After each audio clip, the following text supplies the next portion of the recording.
नाज़रीन करام, जब से हसीना माजिद गवर्नमेंट का कोलैप्स हुआ है, पाकिस्तान और बांग्लादेश के दरमियान ताल्लुकात हर गुजरते दिन के साथ बेहतर हो रहे हैं।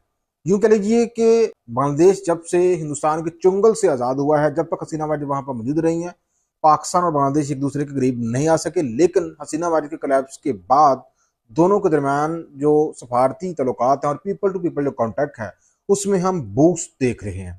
और इसका ताज़ा तरीन सबूत यह है कि दोनों ममालिक के दरमियान एक हिस्टोरिकल तरीही मादा हुआ है। और यूं कह लीजिए कि 1971 के बाद ये सबसे बड़ी पेशरफ्त है। इस पेशरफ्त के तहत नाज़रीन किराम, दोनों ममालिक के शहरी बगैर किसी वीज़े के या बगैर किसी वीज़े की शराइत के एक दूसरे के मुल्क का सफ़र कर सकेंगे। यानी कि पाकिस्तान के शहरी बगैर वीज़े के बांग्लादेश का सफ़र कर सकेंगे और बांग्लादेश के शहरी बगैर वीज़े के पाकिस्तान का सफ़र कर सकेंगे।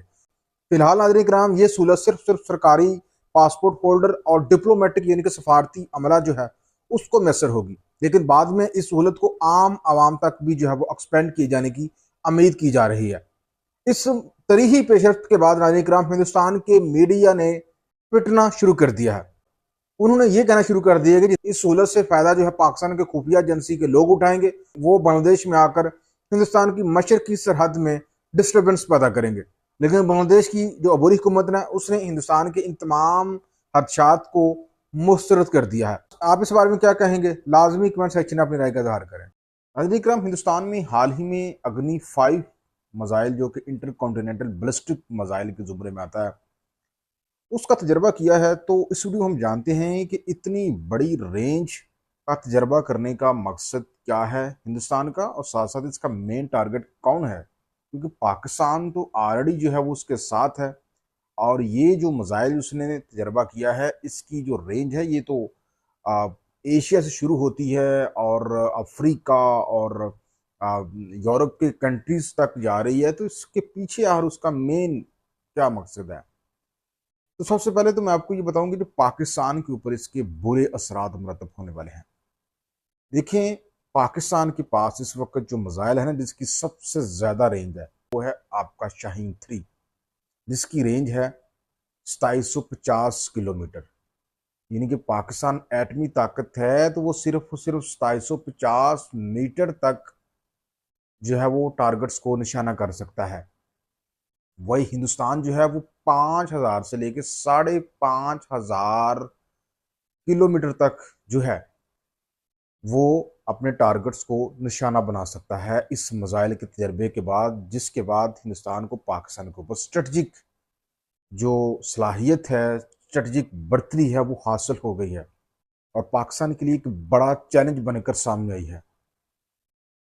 फॉर एग्जाम्पल, अगर हिंदुस्तान जो है 5000 किलोमीटर दूर बैठकर किसी दूसरे मुल्क में जिसको वो अपना अड्डा बनाता है, वहां से अगर पाकिस्तान को टारगेट करता है, तो पाकिस्तान के पास तो हिंदुस्तान को उस जगह को जहां से हिंदुस्तान ये मिसाइल छोड़ता है, उस जगह को टारगेट करने के लिए पाकिस्तान के पास इतनी रेंज का मिसाइल ही नहीं है। तो सबसे बड़ा जो पाकिस्तान के ऊपर असर मरतब होगा वो स्ट्रेटजिक बढ़तरी होगी हिंदुस्तान की, कि पाकिस्तान अभी तक 2750 किलोमीटर रेंज के हामल मिसाइल को बनाकर बैठा हुआ है, जबकि हिंदुस्तान 5000 किलोमीटर तक मार करने वाला मिसाइल बनाकर उसने दुनिया को दिखा दिया है।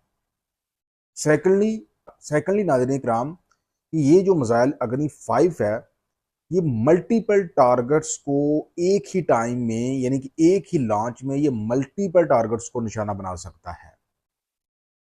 मतलब अगर वो एक लॉन्च करता है तो उसके वो एक लॉन्च में पाकिस्तान को भी टारगेट कर सकता है, चीन को भी टारगेट कर सकता है, और अगर किसी और मुल्क को जिसको वो दुश्मन समझता है, फॉर एग्जाम्पल तुर्की लगा लें, उसको भी वो टारगेट कर सकता है, और वो भी रवायती और न्यूक्लियर वारहेड साथ ले जाके। तो ये भी बहुत बड़ा चैलेंज है पाकिस्तान के लिए। थर्डली, ये इलाकाई कशीदगी का बायस बन सकता है। इलाके में हथियारों की दौड़ जो है वो शुरू हो सकती है, क्योंकि अब पाकिस्तान जो है उसकी वो अब ऐसे मिसाइल के ऊपर काम करेगा, या वो कर रहा है या वो करने के करीब पहुंच चुका है, जिसकी रेंज ज्यादा नहीं तो कम से कम अग्नि 5 के मध्य मुकाबले तो हो, 5500 किलोमीटर तक तो उसकी रेंज हो, ताकि हम हिंदुस्तान का मुकाबला करें, इलाकाई जो तवाज़न है वो बरकरार रह सके। और एक और अहम तरीन फीचर है इस मिसाइल का, वो ये है कि ये डिटेक्ट नहीं हो सकता। इसको कोई भी रडार सिस्टम जो है वो इसको شناخت نہیں اس کی کر سکتا کہ یہ پاکستان کی طرف آ رہا ہے یا کسی اور ملک کی طرف آ رہا ہے. تو یہ مین ہڈلز ہیں، مین اثرات ہیں پاکستان کے لیے، جو کہ اس میزائل کے تجربے کے بعد پاکستان کے اوپر ہونے والے ہیں. اب یہاں پہ ایک اور اہم ترین بات ہے کہ پاکستان اس کے ساتھ ہے، تو پھر ہندوستان نے اتنی بڑی رینج کے حامل میزائل کو کیوں بنایا ہے؟ تو یہاں پہ آپ یہ میں رکھیں کہ یہ کس وقت اس نے میزائل کا تجربہ کیا ہے. اس نے میزائل کا تجربہ کیا ہے ایک ایسے وقت کے لیے جب چین کے وزیر خارجہ دلی میں بیٹھے ہوئے تھے. تو وہ کل ملا کے پاکستان کے ساتھ تو اس کی علاقہ کشیدگی ہے، وہ چین کو دکھانا چاہتا تھا. مین جو اس کو ٹارگٹ ہے اس میزائل کا وہ چین ہے. پاکستان تک رینج کرنے والے میزائل تو اس کے پاس آلریڈی موجود ہیں، لیکن اس کا جو مین ٹارگٹ ہے وہ چین ہے. وہ چین کو دکھانا چاہتا ہے. حالانکہ چین کے برابر وہ نہیں آ سکتا. چین کے پاس جو میزائل ہیں وہ 10,000 کلومیٹر تک میزائل مار کرنے والے میزائل ہیں، انٹر کانٹیننٹل بیلسٹک میزائل.